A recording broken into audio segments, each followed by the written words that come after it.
Hello, this is Chad Payne with Lens Software. In this video I'm going to demonstrate how to create and set up your first RTX project in Visual Studio. I'm going to make this really easy on you. I'm going to provide you with all the settings in the past that can be tricky, but on the video page that you launched this video from, down below the video, you'll find all these key paths that you can just copy and paste. So we'll make this really easy for you. And once we complete this video, there's going to be two setup videos. The second one will use this project that we've set up as a template to create your other projects. So we'll make this whole process really smooth for you. Two key prerequisites for this video: you'll need to have installed InvestorRT and you'll need to have installed Visual Studio. I'm going to be using Visual Studio Community 2015. Now you can use 2013, 2010. You can also use Visual Studio Express for Windows Desktop. So any of those will work, and I'll show you. There's one setting that will vary based on which version you're using, but any of those will work. But for my demonstration purposes, I'll be using Visual Studio Community 2015. All these versions are free. If you Google Visual Studio Community, you'll find a page like this one. If you click on that, you'll have options to download Community or Express. So either one will work. So follow these links to download the appropriate version of Visual Studio, and also install InvestorRT and license InvestorRT on this computer. If you've done so, and just install it into the default folders. One folder is in the Program Files folder, and that's the InvestorRT folder, and that's where we'll find our SDK, our library, and header files. And the other folder is in your Users folder. This part will be different based on what your username is, but it's the InvestorRT folder in your Users folder, and that's where we will place our project, our source code, and our project. So we'll explore those folders in more depth as we move through this video. Okay, so back in Visual Studio, let's create a new project. File, New, Project.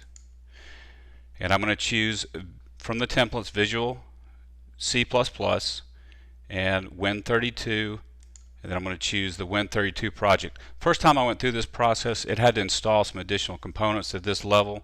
So you may have to do that, but come back after it's installed and repeat this process. Down here I'm going to call this my example. I'm just calling my sample company XYZ Trading. So my extension is going to be called XYZ Demo 1. And I'm going to place it in the InvestRT folder that we looked at just a moment ago, and the RTX folder of that InvestRT folder. So I'm going to put my project in a folder of the same name as the project within the RTX folder. And you can do this different ways, but this works well. And I'm going to uncheck both of these and hit OK. I'm just going to go ahead and hit Next. There's no options here. And I'm going to choose DLL, Empty Project, uncheck this, Security Development Lifecycle, and hit Finish. So that's going to create an empty project for us. Now we need to add our C++ source file. I'm going to provide that for you as well. You can find that down at the bottom of the video page. The page you use to launch this video, there is a source file down below that you can download that to your computer.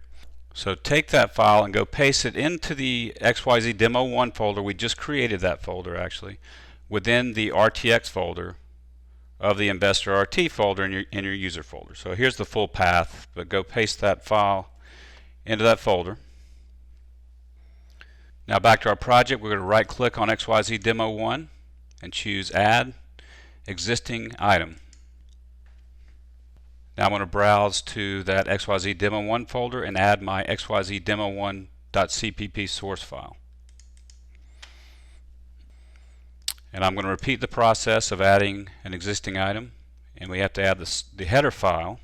And you'll find that in this path. It's in the Program Files InvestorRT SDK C++ folder that we looked at. We looked at that InvestorRT folder earlier. So that's where you'll find your include files and the library that we'll work with in a minute. So I'm going to double click on that header file there. And those are only two files I'll be adding to my project. Now you can open up and inspect the C++ file if you like. I'll be digging into this in detail in future videos as we go over the parameters, the drawing code, the calculation code, and so forth. But this is a great sample RTX extension that'll allow you to, it'll show you a lot of the components of RTX. It's just a simple moving average, but it has a lot of the components, so you'll learn a lot just by exploring and experimenting with this RTX indicator. Okay, now let's go through the tedious part of the project setup. There are about 9 things I have to show you here. It's a one-time setup. Like I said, we're going to use this as a template, so we'll never have to do it again, but let's go through this. You got to get this right once, and then you'll be able to use it as a template going forward. So right-click on the project and choose Properties. Now again, most of this you just want to copy and paste from lensoft.com. I'll move through this relatively quickly, but it's all there for you to go through. Let's just go down the properties from the top. In the General tab, you'll need to change the output directory. This is where we're placing the DLL in the users folder. And the target name. So 2 things in general, output directory and target name, and this is going to be whatever the name of your RTX is. We're going to go over that more in the next video and setup when we're creating our template, but you'll need to name that the same as you name the folder. You'll name the file, and that'll be the name of your extension. But for our example, use XYZ Demo 1 just like that. 3 things in the debugging tab. The command needs to be that this is the InvestorRT executable file. And this is the working directory of the InvestorRT executable file, and you'll want to choose yes for attach so that our DLL can attach itself to that executable. And that'll allow for optimal debugging. We can do break into the code, edit the code, and continue, and it works very well. So those 3 items in debugging. Let's go down to C++. Additional include directory, you'll need to set that to our include directory, which is where our header file is. And that's all you should need to change in C++. Okay, let's move down to the linker section under input. We need to change things in input and general. Let's start with input. Additional dependencies. You're going to click over on the right and this little drop down here and choose edit, and we're going to enter the library we're using. In this case, I'm using Visual Studio 2015, so I'll need to use irtsdk version 140D for debug. Now let's talk about those libraries, because you'll use different libraries based on which version of Visual Studio you're running and whether you're building for debug or for release. Now if we go look in our live folder, you'll see a number of libraries. Here are the key ones. You'll need to use irtsdk.h. This one right here if you're using Visual Studio 2010. Now the D is for debug. You'll use the debug library when you're debugging, and then when you build to distribute, you'll use the one without the D on the end. Okay, that's essentially when you're building for release. You'll in your release settings, your release properties for your project, use the same settings except for you'll use a different library for building the release. So for the debugging, you'll use the one with the D on the end. So for Visual Studio 2010, use this library. For 2013, use this library with the V120, and for Visual Studio 2015, use V140D.library as I am. So that's what I've set up here because I'm using Visual Studio Community 2015. Let's go to the Input tab below Linker, and we'll need to again scratch that. In the General tab below Linker, you'll need to specify the output file, and that's the DLL we're going to produce, and that's the path in the user folder to the DLL folder, and then our XYZ demo1.dll. And this is one of probably 2 or 3 things you'll need to change every time you create a new indicator. You'll need to change a few key names, and this will be one place. And again, we'll go into that in detail in the next setup video. And that should be it. I'm going to hit OK, and I'm going to right click and choose Rebuild and see if we get a clean compile. And we did. So you'll see that it produced our DLL in the proper path, and that's where InvestorRT is going to look for it. Okay, now let's try to do a little debugging. I'm going to go ahead and launch InvestorRT, and I've done that. And for when I'm debugging these RTX indicators, I just want a very simple chart, just the basics of what I need. So I really do a blank chart and just add my indicator only to it. Minimal view period and whatever periodicity I'd like to see it on, but I like to keep all of the charts closed and just focus on this one thing. So I've got a basic 5-minute chart on the ES here, and now I'm going to go over to my project. I'm going to do a build, or choose debug, start debugging, or F5. and it's going to launch and attach itself to InvestorRT. So now I can come, it's launched, and I can go back over to InvestorRT. Now I can simply click on the chart, hit the insert key to add an indicator, click on the X, go down to my X indicators. I only have one, and then I'll just choose default preference and hit add and close, and there it is.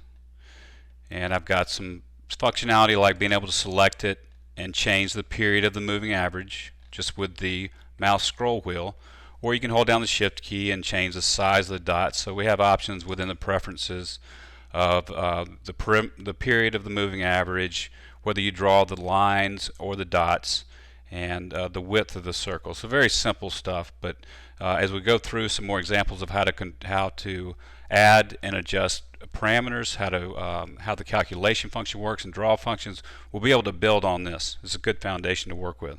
So now I can come over to my source code and maybe put a breakpoint in the calculation function. So I'll just put a breakpoint right here, and then go back to InvestorRT, and it breaks in the code, and I can just change something. Let's do something simple like adding 5 to each output. We'll just add 5, so the moving average should just rise up above the bars a little bit. Just showing you how to edit and continue, and then I'll proceed here, and now we'll just hit F5 to go. It recompiles, links right back up, and now if I force a full recalc, you can shift click on this little round arrow at the bottom right of the chart. That'll force a recalculation, a full recalc, and we'll go into that in a little bit. But now you can see that my code changes were applied, and now it's putting a moving average 5 points above the bars. And at least in my experience, the ability to break into the code and edit and continue is extremely important. It kind of depends on the complexity of your RTX indicator, but it's extremely important for me. Now, of course, there will be times where edit and continue doesn't work. You'll need to stop the project to make source changes. So let me show you how you would do that. Leave InvestorRT running and stop your debugging. Just go ahead and stop. Now, this is very important. Go back to InvestorRT and choose extension from the object manager, extension, and then choose your extension that you're testing or debugging, and hit delete. Okay, that will delete the DLL and allow you to rebuild it and reattach it. So I'm going to hit delete here, and I'm done there. Then now I can go back and I can go again. I'm going to run my hit F5 here and run my RTX extension again. Now it's going to attach itself, and I can go back to InvestorRT, and now if I shift click on the full recalc, it's going to recalc it and everything's back. So that you'll use that shift click on this circular arrow quite a bit just to force a full recalc and get things going again.